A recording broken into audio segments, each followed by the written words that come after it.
Welcome to the Digital Forensics Now podcast for Thursday, September 7, 2023.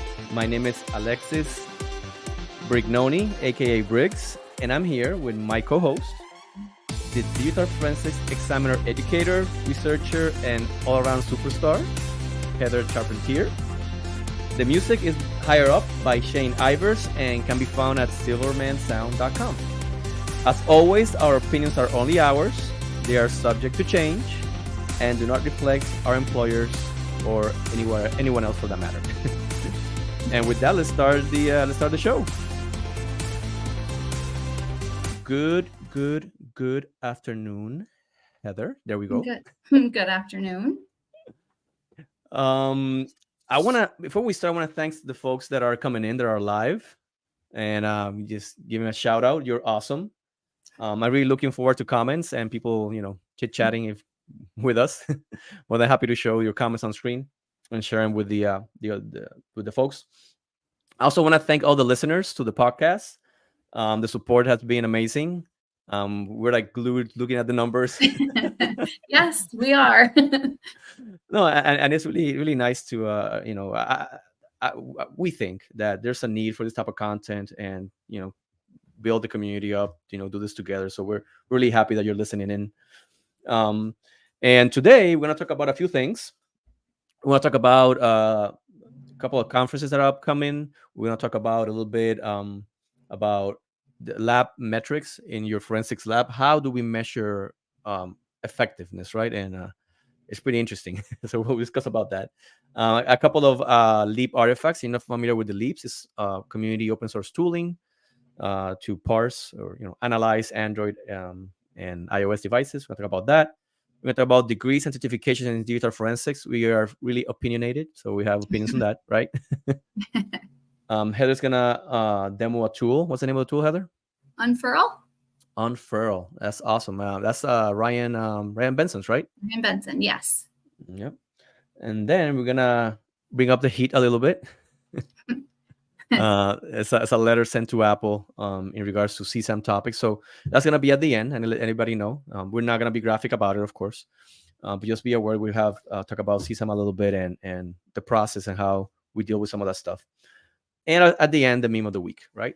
Did I miss anything, Heather? I don't think so. I think you got it all. We got it.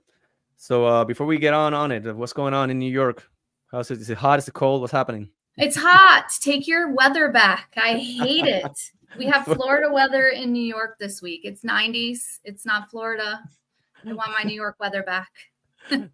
At least you don't have the humidity I have here in the middle of the swamp in Orlando. I don't know. It's awfully hot and humid this week.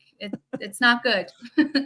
Oh, well, we had a storm go by a couple of weeks. Thankfully, it wasn't as bad as it could have been. So that's good news. There's another one brewing, but it seems it's going to stay offshore. So happy about that. Yeah. Well, talking about things that are brewing. So there's a couple of, there was a meeting for the HCCA chapter in Tampa this week. It happened yesterday, right? Yeah, yesterday. And it was really nice. It was a great meeting. I spoke at it. A couple of folks spoke at it. Actually, I'm going to show you. I'm going to share with the folks that are here live. Share a picture from the event, right? And I like this picture a lot because it shows the speakers of the event, right? And there's Geraldine Bly next to me, awesome examiner from Seminole County Sheriff's Office with her dog Siri, and she's a electronics detection canine. It's like the most awesome dog you ever met. No offense to other dog lovers and their dogs. Awesome. She's awesome, right? Yes. Obviously, that dude in the middle is me. And then you got Jessica Hyde laughing a lot, and Amy Moles from ArcPoint Forensics. We're gonna talk about a little bit about her stuff a little bit later. So I want to show this picture because, I don't know if Jessica's on the chat or not. Exactly. Exactly. We were making a joke because we were taking the picture all serious, and Siri just licks Jessica's hand and she starts laughing, which obviously anybody would, right? And we're wondering, is she made of electronics too? And if Jessica's made of electronics, that would be totally in character. It wouldn't surprise any of us. So it was a fun event, and the folks they're trying to build up that chapter for the Florida chapter for HCCI, so it was pretty neat. And with that said, there's an HCCI the big meeting coming up in The conference is September 19th to 21st, and in Phoenix. So a lot of good stuff going on there, right? Yeah, See, wishing I could make that one. Was looking um, at the itinerary for that, and there's a section on unsupported devices for vehicle system forensics, and I really wish I could catch that because we're getting a lot of vehicles in the lab that are unsupported devices by Burla, and really wish we could catch that presentation. no, and that's super important. And for Yeah. folks that, I mean, we got folks that might be listening from big labs, smaller labs. You got to look at cars. And just because your tooling's not quote unquote supported, I'm not gonna give you a pass. You gotta find some abilities, grow those abilities. Going to this conference helps, or always reach out to the community. I always, again, I mentioned Geraldine just on the picture. I really lean on her. She's an expert on that. I'm gonna put her on the spot, and we're gonna put her on the spot. Invite her one day to talk about vehicle forensics, so that'll be fun. We've got other things going on at that conference too that people are Mm-hmm. commenting in. Celebrite's doing a capture the flag if anybody's interested in joining. And there's some keynote speakers if anybody is attending that they can catch: Heather Mahalik, David Cohen, Devin Ackerman. And there's a live moot court. That's another thing that I read on their itinerary that I really wish I could have gone to catch. The live moot court, I bet, is going to be amazing at that conference. I mean, first of all, the folks that are big keynoting, oh my goodness, they're like my idols. Yeah. Devin, now he works at Kroll. He used to be, in the agency I used to work with. What a smart guy. I mean, David Cohen. What can I say, right? And Heather Mahalik, right? So, and the MOOC courts. If you're an examiner, or we'll talk about it in a second, but you have a lab with examiners, having some sort of MOOC court, like a fake trial where they can have some pressure on presenting the evidence in a safe environment is a must. Yeah. And we'll talk definitely about that a little bit more later. So, also we have Techno coming up also September 11th to the 13th in Pasadena, California. So that's really coming up.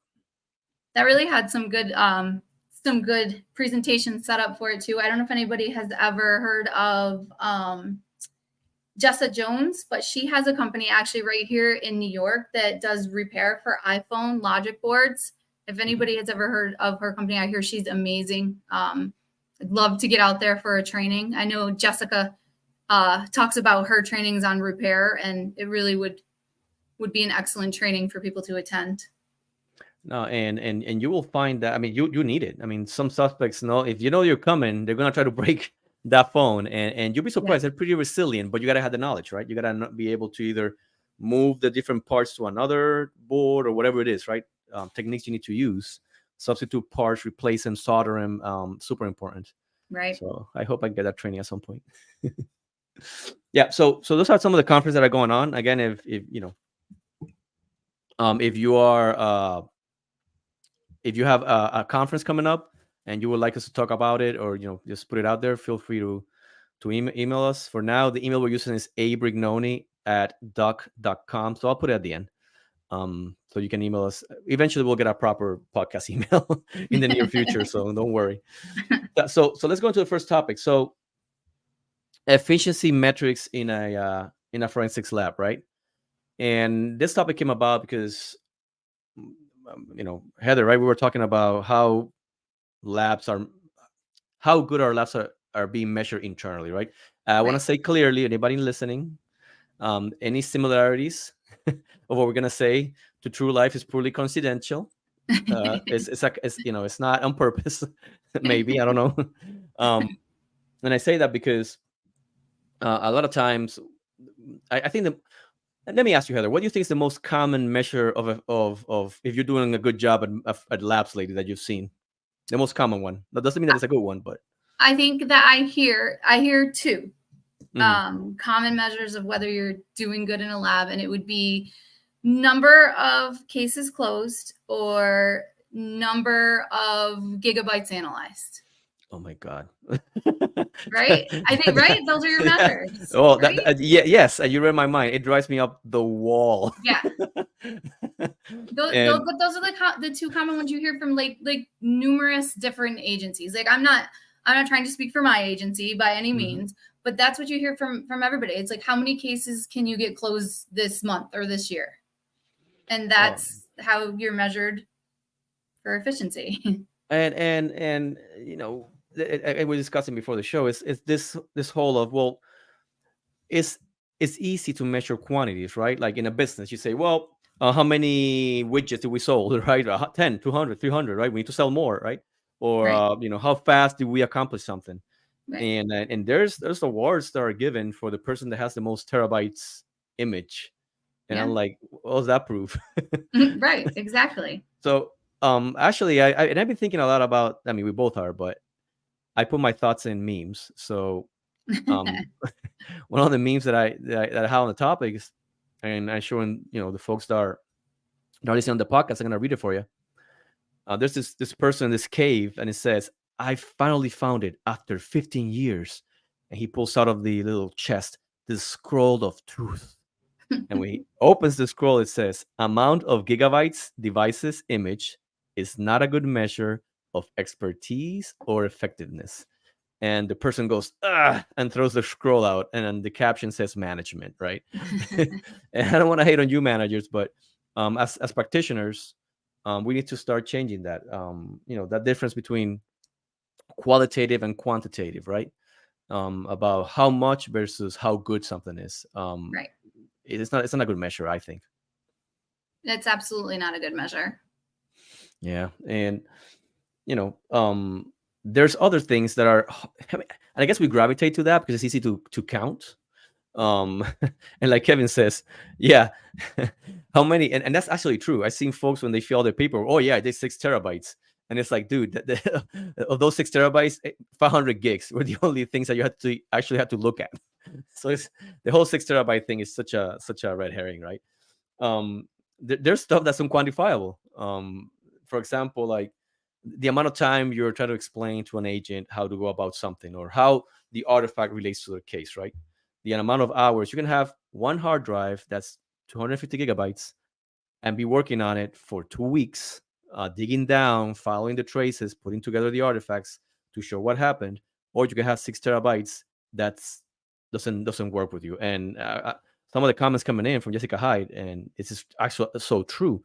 Speed isn't the right measure, and we get it. I mean, we have backlogs, right? But speed shouldn't be the measure of how effective you are. Right. Yeah. And So, number of cases closed, if it's by number of cases closed, not number of items, right? Number of cases closed, one case could have 20 items, where somebody else's case could have one item. So number of mhm. cases closed is also not another way that's not a good, I guess, a good measure of efficiency. Oh, absolutely. I mean, and that goes to how we allocate cases, right? And Right. that's part of the manager's role. Some places allocate cases, well, you have this week, and whatever comes this week is yours, and the next person has the next week. What happens when I get 20 cases on my week and the other person gets 5 cases? Right. Like, it's a Yeah. little bit of an imbalance there, right? Right. Or even if we try to assign them, you know it, it's not a good measurement. So I want to share with everybody at least what I think could remediate some of that, because I don't want to just tell you what the problem is and just leave it there. You So, don't have a solution? well, I mean, I don't know if that's a solution, but what I think might help, right? And one of the things that helps is, start looking at the unquantifiables, and do give them some weight and kind of semi-quantify it. Like I mentioned a second ago, the amount of folks helped, the amount of cases that you actually go to trial. Going to trial takes a lot of prep, like a ridiculous amount of prep, and you cannot measure that by drives, image, or if you close the case in a week, or how many pleas you got, right? And again, for the folks that are not in the criminal realm, like us, you're in the private sector, civil work. You also have to think about this. My assumption is that how much money maybe is being brought in by the analysis. I don't know. Don't burn me on the stake. I don't know. But yeah, and like Paul says, quality is really hard to measure, right? So I would say a good measure of the unquantifiables, right? The help that you give, the when you go to trial. When I have a list of here, a couple of things here. Um, when you deal with the defense or the other side of the table, right? Working with them in discovery process. How do you serve those stakeholders? That should also have some value. And even something like teaching, for example. You can say, well, why will I send my examiners to teach? You want your examiners to be good at trial, at discovery, at presenting evidence. Have them teach. Yeah. I mean, I think that's the best way of learning, by teaching. Period. What else? What else could we think that might help that? Any ideas? I mean, really just rewarding the employees for the good work they do. If somebody's working really hard on a case and you can see that it's good work, it's taking them a little bit longer, but it's good work. The evidence is there.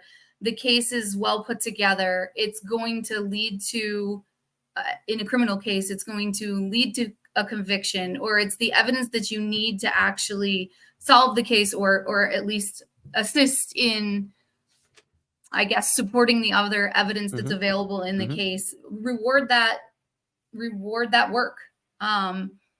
They may not be the person who completed the most cases for that year, but give a little bit of, I guess, positive reinforcement that they did a good job. Oh, I agree. And one of the ways that reminds me of, make that visible, because you as a manager might be aware of it and the team might not. And one way I think it works is, and I'm stealing this from my developer days and system administrator days.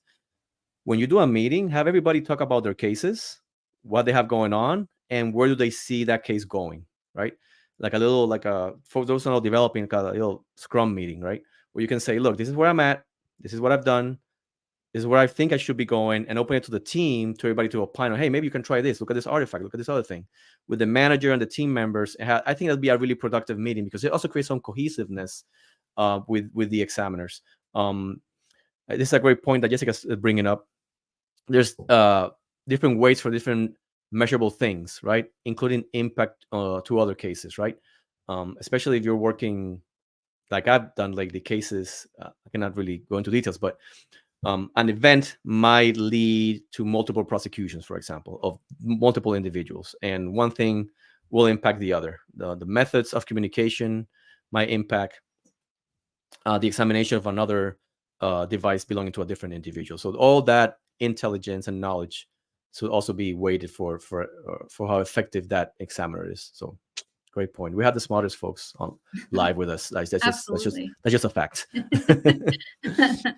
All right, so let's change gears for a little bit and talk a little bit about some artifacts. So what do you have? So there's some new iLeap artifacts. This weekend, I was sitting home and got to witness the greatness of a new Discord group I've been added to with some really smart people. And I just sat back and watched them go back and forth while they added new artifacts to iLeap. I have not figured out how to contribute myself yet to these iLeap or ALeap artifacts. So instead, I'm going to present what they created this weekend to you guys today. Let's see here. Let me share my screen.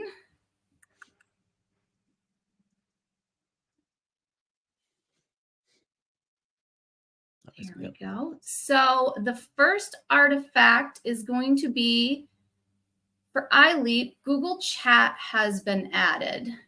And we have on the screen, for folks that are listening, the iLeap program, the graphical user interface, has been brought up, and now Heather is selecting the artifact that she's going to demonstrate.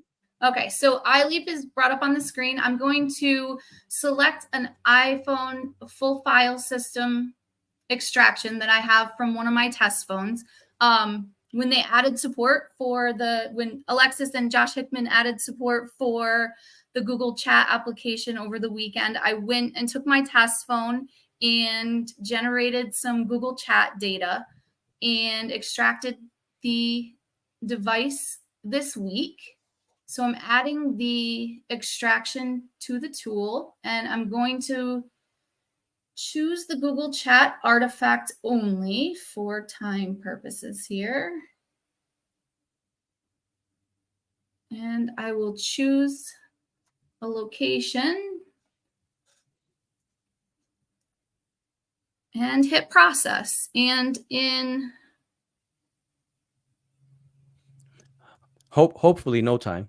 about 13 seconds, which is way faster than your other tools. Let's see here. Let me share that. Oh, where'd it go?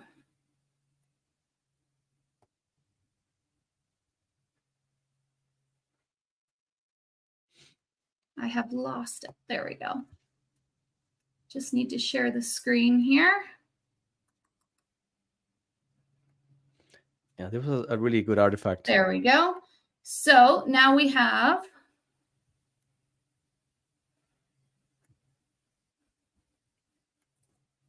the Google Chat artifacts.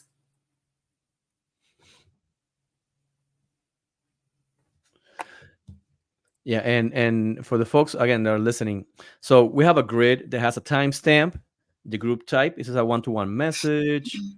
If it's a conversation name for the person, this artifact was really fun to make because Josh did the heavy lifting here, based on a need from an examiner, and he had some assistance with it, and he did all the research. He guided me on the protobuf. So it's a SQLite database that has protobuf in it, and we have to go there. And the meme of the week is related to the artifact, which I don't want to show it now, but I'll explain later how I'll go about doing some of the things there. But I think it's at the end of the day, the point is, how can we be effective? How can we help each other?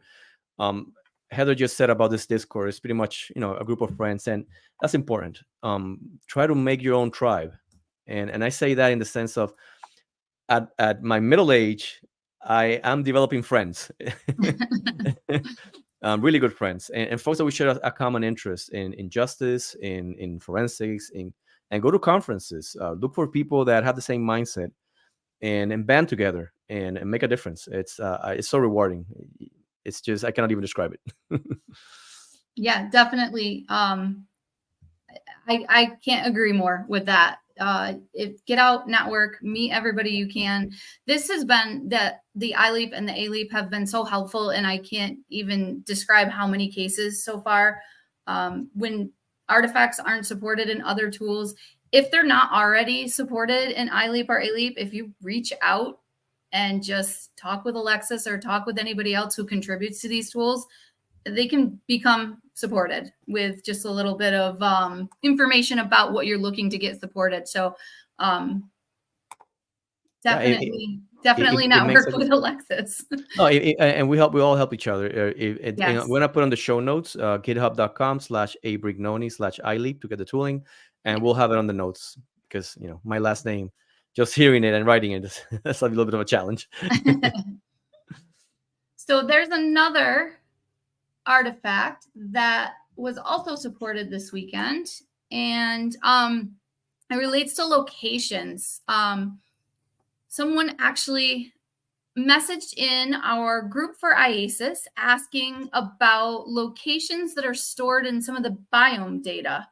It was in the core duet location directory, and they were requesting information about, or they wanted it supported so they could put it in a CSV to be able to bring into another tool. Some of the major tools were supporting it, but not all of the fields that are supported are available. So the timestamp, the latitude, and the longitude were being parsed by some of the major tools, but there's other fields that are available, such as speed, altitude. And so Alexis worked on that this weekend as well, and now supports the locations that are stored in that directory in iLeap. So I'm going to do a little demo of that as well. So let me pull iLeap back up.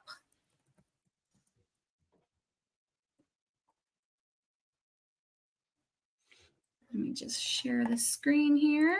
And just sort of for folks, so the biome is a directory in iOS devices that has data that has migrated from what used to be knowledge C over to this file structure, right? And you have information in regards to the locations, if the apps were in the foreground, the background. It's a mine of data. Now, this particular artifact, um, well, before I talk about that, the biome directory has within it files in what's called a SegB format. Okay, SEGB. And within those files, you have data in additional data stores like bplist, protobuf, and we parse those to get the information that we need. Now, this particular artifact is a SegB file within the Duet core Duet um, expert directory, and there's geolocations there. So we did a parser for it, and now Heather's bringing up the graphical user interface and running the tool to see how that looks. So I'm doing the same thing, adding the same iPhone full file system, and then choosing an output folder to put the results, and then selecting the artifact for those Duet locations. It's under geolocation in the iLeap tool, and then just choosing to process.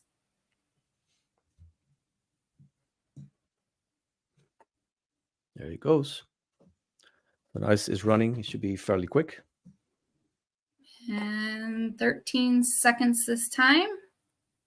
Let's see if I can open it up here.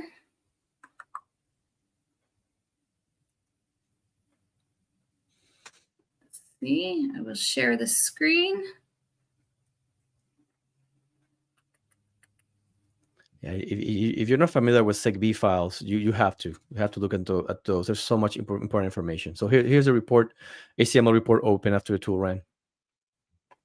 So we have columns for the timestamp, latitude, longitude, horizontal accuracy, altitude, and the speed for those locations that are found in the Duet Expert Center location. And research here is important because I just put the field there because I saw it there. And Heather's the one that gave me an explanation. Like I was like, what, -1 means to go in reverse? Like, how can you have a speed of -1, right?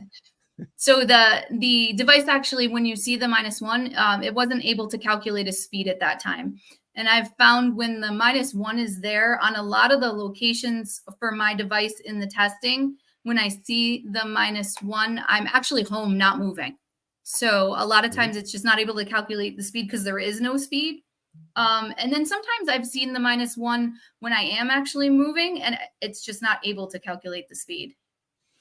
But in your testing, when there is a speed, is it accurate, not accurate, or what have you found? I have found in my testing that it is fairly accurate to my speedometer, just off by a few miles per hour. And there's actually some research by Foreniscs Scooter, who did a bunch of testing on several different iPhones, and he used some vehicle forensics as well to compare to the speeds found in the iPhone locations as well as vehicles. And it's a really good read. So if you Google if you Google Foreniscs Scooter and do iPhone speeds, it'll come right up in your Google search, but it's a really good article. Oh no, he does such incredible work. His blog is a must read.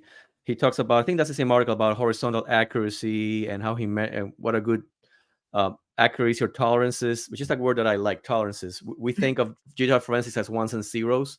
You'll be surprised. There's a lot of things that require interpretation, that the measurement. Yes, Scott, what's his name? Koenig? Yep. Yep. So he's awesome. And our phones have sensors. Those sensors have tolerances, and they might not be a 1 and a 0, or this recorded. So that's where the testing comes in. That's why Heather illuminated me in literally saying, hey, this is what's happening. So you always have to test. Always have to test. I don't know if you I don't know, for saving time, the tooling that the iLeap when it runs, it creates a KML with all the geolocation points, so they're going to show up on a map, and also a SQLite database, so you can pull them out for a period of time and then ingest it into whatever mapping tool. If you have 20,000 geolocation points, Google Maps is not going to digest it, so you might want to narrow it down. So we have that option, though. Yes. I think it's pretty useful stuff. I actually have a question here too. Yeah. Semi-related here. I'll be heading to a Burla class next week. Do you have any advice for an examiner starting in vehicle forensics? Well, I took the class. When you take the class, if they offer you the silly glasses that have magnifying lenses on, wear them. Don't be ashamed. some people will not put them on. Put them on. It's gonna help you out. I guarantee you. Put your lenses so you can do the small detail work. It'll be easier if you can actually see what you're doing. But I mean, I'm kidding, but not really kidding. That's actually true. But the real answer to that question, from my perspective, and obviously I'll let you, Heather, chime in as well. Um, so, like any digital forensics field, you gotta be really patient and have a lot of attention to detail, right? Especially with cars. Yes. Don't destroy the car unless you have to, and you have the backing of doing that, right? If a cooperating witness brings their car, don't destroy it, right? Be nice, take your time, pay attention to detail, take notes of your process. Think of vehicle forensics as computer forensics with wheels. That's just what it is. It's the same thing. So if you're really good at what you do now, apply that to vehicle forensics, and you will also be good at it as well. Yeah, I haven't taken the Burla class since 2016. I don't go out in the field and do like the teardowns and take the modules out of the vehicles anymore. I did when I very first went to the training. I did it a few times, but when the guys bring the modules back to the office, I do a lot of the chip offs for them. So currently, skills in chip off are needed on a lot of the vehicles. We're doing a lot of chip offs on the vehicles. I think that's going to change soon. It sounds like they're going to be encrypted. So moving forward, I'm not 100% sure what's going to be the method of obtaining that data, whether Burla is going to move forward and support it, or what the method is going to be. So, I mean, moving forward, I'm not 100% sure, but having chip off skills now on a lot of those vehicles, and it'll be a lot of the vehicles from the past, could be something that you might want to look into if you're just starting in vehicle forensics. Oh, what a great point. Yeah, because since cell phones moved to file-based encryption, um, chip offs disappeared. Like, you have your chip off equipment just gathering dust, and with vehicle forensics, it's come alive again. That's absolutely we're true. doing a ton of them on vehicles. Mm-hmm. All right, so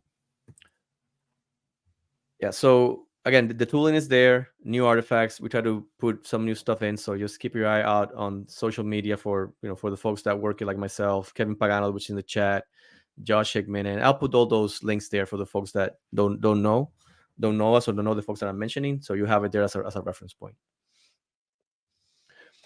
All right, so let's move on to the next topic. The degrees and digital forensics, and it's a pretty controversial topic, and we gotta be careful because you can spend the later half of the show just talking about that. Are degrees necessary for digital forensics? Is certifications enough? Can you do it just on the job training? I mean, those are good questions, and I don't know. I mean, let's discuss it. So, what do you think about that? Degree certifications, on the job training. What's your take on that, Heather? Oh boy. So I'm going to speak for my situation personally. So I started out with a criminal justice degree and became interested in digital forensics and decided to go get a master's degree in digital forensics so that I would have a way in to a job in digital forensics. I was let into a master's degree program with no computer knowledge whatsoever. That's not a good idea. I was lost in college. Like, when people were talking, I had to Google everything they were talking about, and I did, but I had to Google everything they were talking about because I had no background. So it was really hard for me to do a master's program with no background. But I got the piece of paper from my master's degree, and it got me my job. I started my job and I continued my Googling everything everybody said because I had no idea what people at work were talking about. And then I started all of the trainings and certifications at work. And I would say that my trainings and certifications that I attended and obtained at the New York State Police are how I learned most of what I know in digital forensics. And then that's coupled with things that I learned on my own. And that's just kind of my path. I don't know if it's the same for everyone, but school for me was not it. Gotcha. So it's just kind of my path. I found that school just didn't teach me what I needed to know And well, as much as work did. I'm not saying I yeah, learned yeah. nothing, but as much as the on the job trainings did. And we talk about this, in other settings, amongst ourselves. Mhm. There's degree programs and there's degree programs, Mhm. and we have to be smart customers in that sense. Mhm. Um, Now, especially at the beginning, those degrees were not really too solid when they started coming out, and that happens, I believe, with any new field. Mhm. When I started, there were no degrees, period. Like that was not a Right. thing. And if you want to become an examiner, and I don't know if this is the best example, but the way I saw it is, for example, folks that go into the military and they teach them to fly planes, and they come out and then they fly planes for Delta or whatever, right? Well, back in Mhm. the day, you became a police officer. You take some certification with IASIS and some other certifying bodies. They teach you that, and you became an examiner, and you did Mhm. that. And then after you left your law enforcement career, you became an examiner in the private sector, right? There were no kind of degrees for that. And that was usually true for pretty much sworn. And again, my experience at the beginning, all the examiners that I knew were sworn, right? Sworn means, get gun carrying law enforcement officers, right? And that's not the case now, right? And like yourself, you're a civilian examiner, right? Yes. And do they require, again, maybe, or I don't want to maybe bring your agency into it, but maybe other agencies that you've seen for civilian, they do require certifications or degrees, right? Yes. There you go. So I think the degrees became a way of kind of standardizing the field and opening the door to non-sworn folks. um but yeah, the degrees depend. It really depends on where you're going, and at the end of the day, I don't think you're gonna get, like you're saying, everything that you need to learn, because you can take Right. your degree today, and then tomorrow's biome and sec b files come, you'll be like, oh, then nobody taught me that. Well, Oh yeah. whose responsibility is it to learn that? Yeah. It's not the school teaches you how to think and how to get to things, not necessarily all the things. Right. Now, if they're not teaching you even that, then that's a problem. Right. Right. And I think in my personal situation, I think some kind of like, I guess like proficiency tests before I was entered into a master's program in something I knew nothing about Hmm. would have maybe been a good idea. Um, Yeah. but I mean, I am where I am today. I figured it out. I went to all the trainings. I've done research on my own. I've made it, I've made it to where I am. I've learned what I needed to know. And Hmm. the degree helped me get there. And I definitely did learn things at school. Um, Let me share a few of the comments here because they're sure. they're they're really good. For example, Jessica's saying that the parchment opens you, to more, opportunities. I say fast, but also more opportunities, Right. right? It becomes like a thing that to put your foot in the door. So that's Mm-hmm. absolutely correct. And if you testify, there's a comment that was said before. Here it goes. It kind of adds credibility to your testimony, right? And it's Yes. true. Now, I want to make a comment on that, and because this is so true. When you start, I mean, throughout your career, your certifications are important, right? They Yes. and keep them, but at some point you're gonna transcend those. And I say that in that the credibility is not gonna come because you have certification. It comes from your experience through 10, 12, 15 years of doing the work, doing the research, and coming up with new understanding of what your work is. Right. And well, I'm not gonna go into that. Right. So I got another comment here, that Kevin Pagano saying he wouldn't have found the digital forensics field if it weren't, for his bachelor's degree. So there's value. There's different paths. I believe that that path of being certified and just being an examiner that way, little by little, is gonna fade away, and actual bachelor's, master's degrees are gonna be the rule, as the field gets more standardized. I think that's where we're going right now. I think this is a very long comment, but I'm going to put Hmm. it up Hmm. because I think so. I felt the same way in my undergrad. We got little hands on experience with the tool sets, but mostly lectures. The hands on training with certificates helped me input what I learned in the lectures with my degree to connect all the details together. I think that most accurately represents what I'm trying to say. The hands-on experience is very important in this field, in my opinion. And this is a little bit on me for the degree program I picked as well. Mine was completely online. I did 2 different like weekend visits to the school where we did a little bit of hands-on experience, and that was it. So the hands-on experience was very minimal in my degree. So this comment really kind of encompasses what I'm trying to say. Oh, and I agree. I agree as well. Kevin is saying that on his degree program, he Oops, had sorry. the. No, you're good. I'm gonna put Kevin's coming up. Yeah. His degree had mock cases, testimony, a whole bunch of good stuff, and you have to research those programs. Make sure those programs Yeah. have those ability if you're ever gonna benefit from it. Yeah, I would have loved that. Yeah, and folks that are coming into the field listening to us, I believe you'll be well served by doing that research, getting those certifications. But at the end of the day, like Heather's saying, like Amy, which is what we just read previously, what she said, you got to put things in context by being hands-on. And if you have projects that you worked on, research that you've done, blog posts, social media about it will help you a long way with your development. Jessica's saying, "Oh my goodness, it was what a great question. Do we even think we have a national standard?" Right, I think it's the comment here. And what do you think about that? You think that'll be the case? National standard for digital forensics. Wow. I mean, it's not. It could happen. I don't think it's a bad idea. I mean, look. So I think it's gonna happen just because there's so many. There's people that mess it up for everybody else. Well, yeah. Not that I'm against a standard, but at the same time, when you have a standard, it's a good thing. But will the standard keep up with what the needs of the needs of the field are, right? And right now we have this flexibility to be able, as experts, to do certain things and justify them because we're experts, right? And we have the knowledge.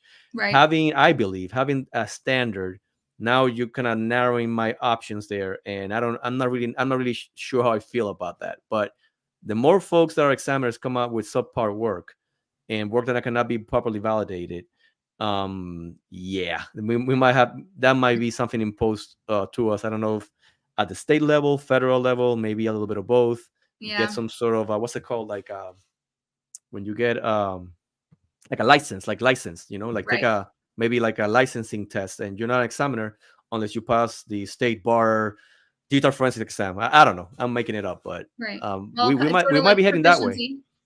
Yeah, exactly. And I mean, I bet your agency and your and certifications that we take have those, right? Right. But if the work is being subpar and not really illuminating or being as scientific as it should be, that might be the case. So that's something that's dangling out there. Yeah. Do you have any other questions there? Right. All right. So I say the big takeaway, it's if you can get them all, get your degrees, get your certificates. I don't have a degree specifically in digital forensics. I have a whole bunch of certifications and a lot of hands-on experience and years of doing at it. But if you can get them all, get them all.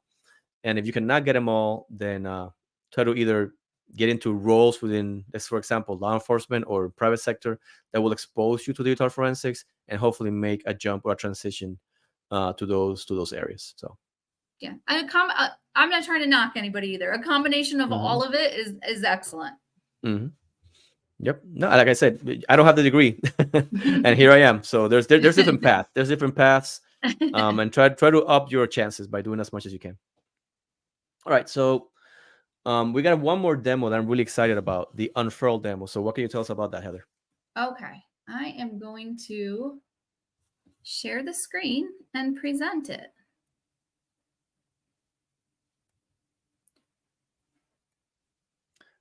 So this is Ryan Benson's Unfurl website, and let me put the website here on the bottom.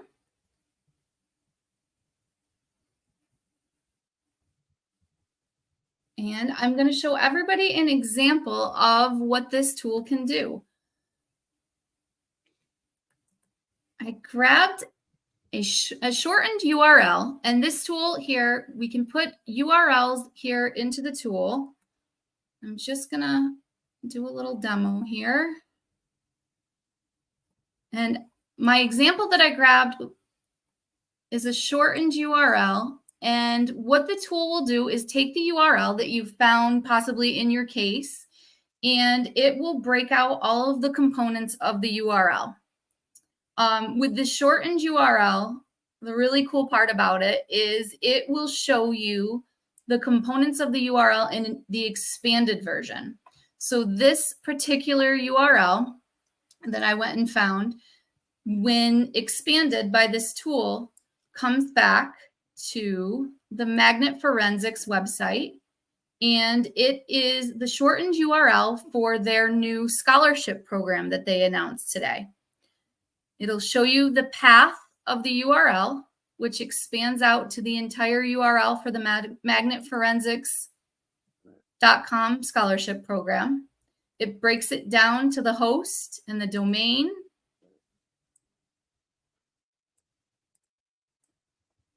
And then it'll further break down. If there's timestamps included in the URL, it'll include the timestamps. So if you're using this for one of your cases, you may be able to find the timestamp that a specific URL you've carved out of your evidence. And you may be able to find the timestamp that URL was visited. So this actually breaks down all of those URLs you find in your cases. So this can be really, really beneficial in any of your cases. Yeah, and this tooling is there's different ways of doing it. This is command line. The one that Heather's showing is web based. It is web based. It's a web page, and you put your URL there. In this case, it's a Hootsuite. I know that because it's ow.ly, the URL shortener for Hootsuite, which tells me that Magna uses that that product. The point is that it breaks it down graphically so nice, like little kind of like a flow chart looking a graphic, and you can really drill down. And I like Heather said, I cannot understate how important this is. If you carved out a URL, let's say for example, do you have Google example coming up or not really? If you don't, then I'll say it. No? I didn't pull a Google, no. Okay, perfect. Then I can talk about it. Sure. Google URLs has say google.com and then / whatever it is, question mark equals, and then the variables and the search. It looks like gobbledygook, right? And this tooling by Ryan Benson takes that gobbledygook and spreads it out with meaning. Timestamps, if it's a Google search, what was being searched, the search terms, the actual term that the person wrote. For example, if I wrote super M and the search returns Superman, you'll see both. You see super M and Superman within that URL. I used this in a case where a prosecutor was asking, well, what does this mean, in these URLs? All this stuff to the right side of the .com, what is it? Is it relevant to my case? Is there something I should know about it? And using Unfurl, I was able to kind of spread it out and explain what it meant, and we were able to clear those doubts. Super useful tool, super useful. So I do have one other. I'm going to do a TikTok because there's a really cool timestamp conversion in the TikTok URLs. And I actually grabbed, I'm going to share a screen here.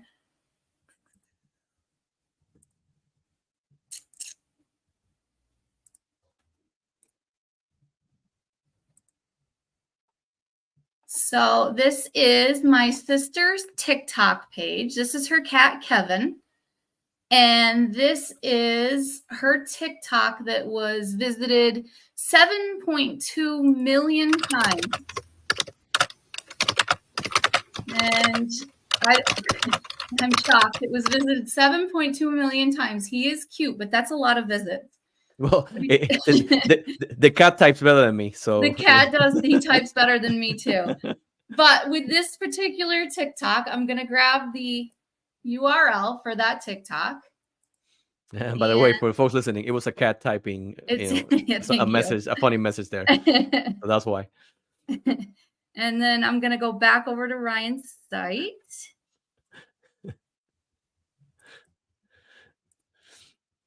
And Kevin and Kevin. and we'll put Holly's URL in, and it breaks the TikTok URL down. Oh, nice. And when it breaks the TikTok URL down, it breaks it down with the TikTok username. So the username who posted the TikTok is Holly and Kevin and Charlie.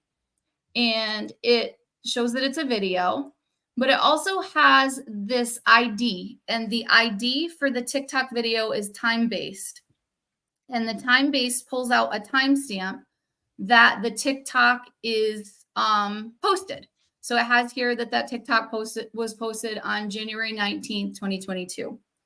I'm going to share a different screen with you and show you how that TikTok timestamp is actually broken down. I found it on Ryan Benson's website, and it's actually pretty cool. So, and we're gonna put all of that in the notes for folks to follow up later.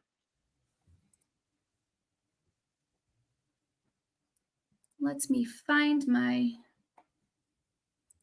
if I can find my screenshot here of it.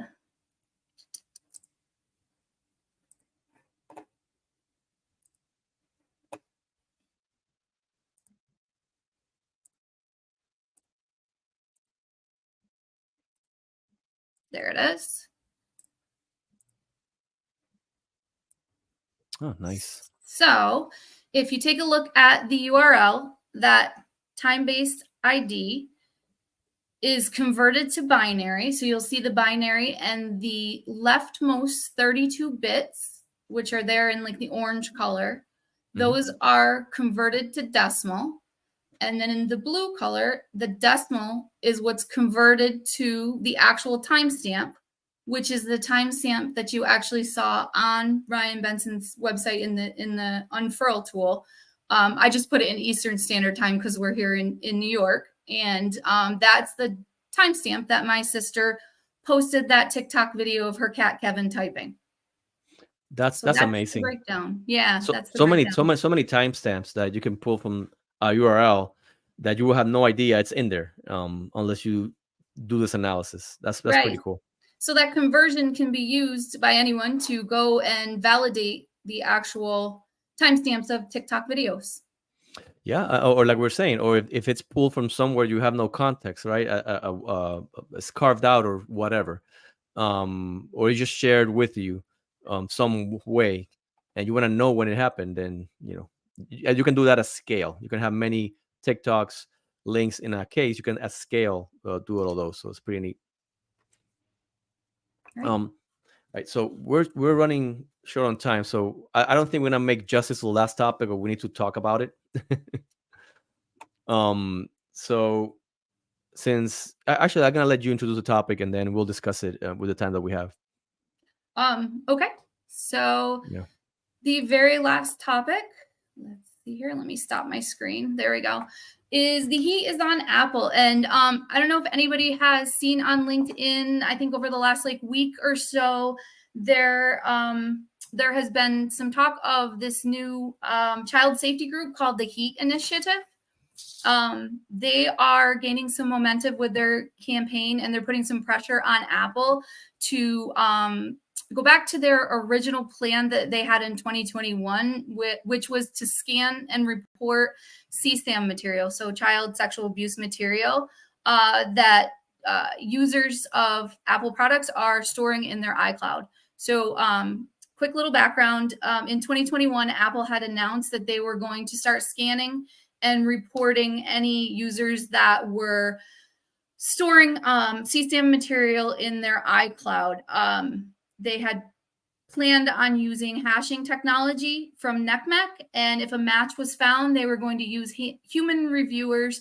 They were going to assess the materials, and then they were going to report to law enforcement, much like some of the other internet service providers do.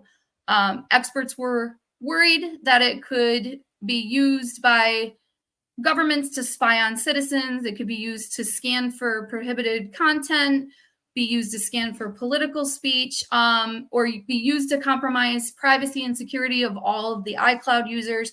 So in 2022, Apple quietly killed it. Last week, it came back up again because the CEO of the Heat Initiative authored a letter to Apple, and they were asking them to revisit and honor their original intention to scan and remove the CSAM material from the iCloud accounts. Apple responded. I have here the link to the letter if anybody wants to read it. It's actually quite a long letter, but the response basically was that they've taken steps to disrupt the grooming of children, as well as implement sensitive content warnings on children's devices or on their devices. And as it relates to the scanning, they have chosen a very different route, and they're prioritizing the security and privacy of their users. And they go on to talk about the possible implications that scanning could have, which is like opening the door for possibly scanning other messaging systems or bulk surveillance, and a possible impact on freedom of speech. And they also point out that scanning systems could affect innocent parties that may fall victim to persecution when they've actually done nothing wrong. So that's kind of the short version of what that letter entails. What are your thoughts, or would you like me to give my thoughts first? Oh, go first. Go first. Oh, okay.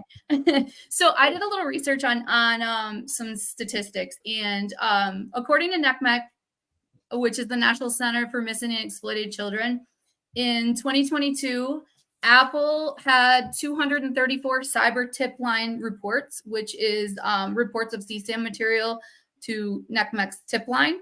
And Google had 2,174,548. So the difference in the number of cyber tip lines between those two companies to me is alarming. And then Google, I went on the Google website and did a little bit of research how they actually scan for the CSAM material, and they use hash matching and artificial intelligence.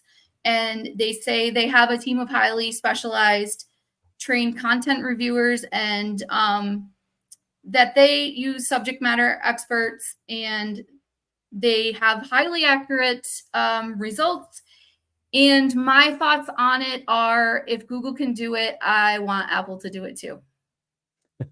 Well, and no, and I totally. So let me preface what I'm going to say next. Mhm.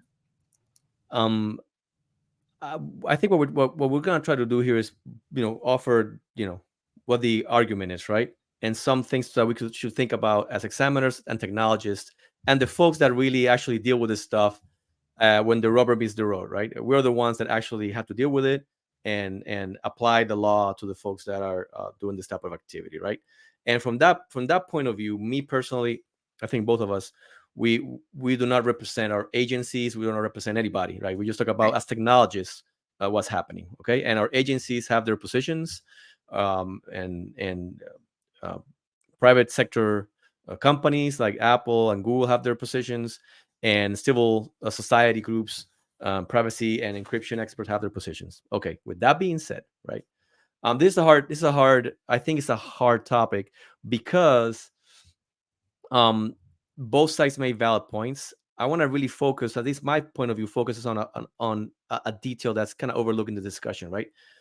Scanning for CSAM in these platforms is nothing new, right? It's this hash matching has been going on for who knows how long, right?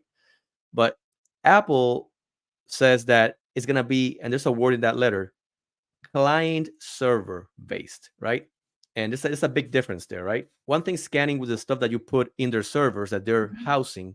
Another thing is scanning stuff on the phone on my end that I have in my pocket right now. They can scan my phone. There'll be none of that, right? But it becomes a little bit dicey from a privacy perspective, because you can say, well, if Google is searching, and now I'm gonna be a little bit of a contrarian, if Google is searching for CSAM, right, and that's a bad thing. We don't want that, right? Would you be okay if they search for evidence of terroristic activities, or maybe pictures of something that's gonna blow up, or some plans? Is that something that we want to do? Is that a yes or no, right? And if we're willing to do that, how about drugs, right? Do we want systems to be scanning for drugs in all millions and millions of iPhones around the world or the United States. I don't know. And if that's okay, how about misinformation? Like, misinformation is bad for the democracy, right? Maybe we want to make sure that people hold on to correct ideas. And again, I'm not taking a position either way. What the point I'm making is, it gets really really dicey when you're talking about client side checking as opposed to only server side when you make a decision to push stuff up, because clarity and transparency is important, and these companies sometimes are not as transparent as we would like them to be. Are you a Chrome user, Heather, by any chance? Am I what? A Chrome browser user? Yeah. Recently, have you seen like an announcement that came out in your browser about some privacy settings? Have you seen that by any chance? Not yet. I don't think so. No. Not yet. Or I Update your wasn't paying browser. attention. Up, Okay. up, update your browser. You need to update it. Security purposes. No, Okay. I'm saying that because it came out with a pop-up saying, "Hey, look, we have some privacy features," and if you don't read it, what it actually says is that they're gonna take your web history and process it to make sure they give you proper ads. And if you don't want that, you gotta go into settings and mark yourself off. So they put you in the program Right. by default. If you don't read it, you're in, right? And I think it's a little bit like, how about telling me it's there, and if I want it, have me approve it. Don't approve me beforehand, right? Right. So the Google, the Apples of the world have done some of that. And do we want client side scanning with that level of transparency that they have us accustomed to? I don't know. I mean, at the end of the day, it's tough because also the crime, it really demands our attention and that we act upon it, right? Mm-hmm. I think at the end of the day, Congress might be the best way of addressing that, in the sense of, the companies can go there, the civil society can go there, the companies, law enforcement can go there. Everybody can express their viewpoints in a hearing or in Congress, and maybe some legislation can help us, push forward what the proper way is, and then the courts will also weigh into that as laws come out, and they determine if it's constitutional or not. But at least for me, the whole scanning on the device is a little bit creepy. Yeah, I mean, the 234 cyber tip lines to the 2 million, though. I mean, do something, right? Mm-hmm. I mean, because there's more than 200 Mm-hmm. on the Apple devices. So I mean, if it doesn't have to be on the device. There's got to be something that we can do. Oh no! I mean, and they're saying they were doing both, right? They were doing, the whole iCloud thing and the whole on the device thing. I think that the part on the device was the thing that really made people took them aback. Now, Yeah. that being said, it's again why I believe legislation has, and again, my personal opinion, not my agency or anybody else, Yeah. it's so important because there has to be, to address this problem. Let me put it this way: not long ago, Apple said we're gonna encrypt everything in iCloud, and the encryption is gonna be handled by the user, so we're not gonna have it, right? Mm-hmm. And what's the upside for Apple? Well, if you can't, if I go to them and say, hey, I need information on a case, they'll be like, well, it's encrypted. There's nothing I can do about it. Here's this encrypted blob of things that you can never get into. Right. And they kind of wash their hands off the whole problem doing it that way, right? But on the flip side, let's say we force them and say, no, you cannot encrypt that data, right? Well, what could happen? Well, the users that are smart, they're going to put encrypted stuff within the iCloud. And they'll be like, here it is. There's some files here. They appear to be encrypted. And the encryption goes from the platform to the user, right? And we've seen that. Like, we see folks that deal with CSAM, that they're congregating in a platform. When that platform is investigating and take it down, what do? They stop their activity? Oh no, they move to another thing. Yes. Which is they're trying to be more discreet and safer about it, which is horrible. And we will continue to pursue them to the ends of the earth, obviously. But that's where it goes. So for folks that are in law enforcement, there is no magic pill. Your traditional investigative techniques will continue to apply. And again, this is not the forum for that. And technology is just an aid, but it's not the thing, right? You as an investigator, and those traditional investigative techniques should come into play. I mean, what do you think? Am I too off? No, you don't agree? You agree? What do you think? No, I see both sides, but at the end of the day, I'm going to always side with always be on the side that protects the children. Yeah. So and that I think every person of goodwill in the planet will Well, agree to that, and I and we're think so gonna too. and we're gonna make sure that we do that quickly, efficiently, and also within the bounds of the Constitution and all that good stuff. But Yes. the days of companies doing this willingly might be coming to an end, and they Yeah. will try to wash their hands off using encryption and some other things, in a sense. And how's that gonna play out? Honestly, I have Yeah. no idea. Hmm. Yeah. Well, hopefully we don't get into too much trouble by bringing this topic up. They're shutting us down.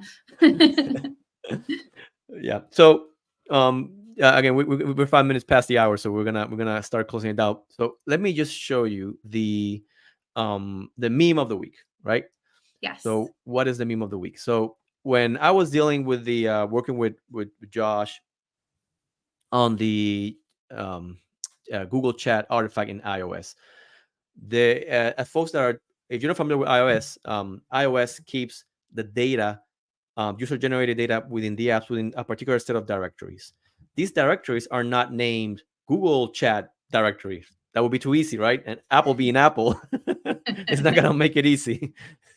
So those are GUIDs. So and the apps are named. I'm sorry, those directories that have that app data, they're GUID named, and that GUID name could change for many reasons, right? Because you reinstall the application. They're different from phone to phone. Okay.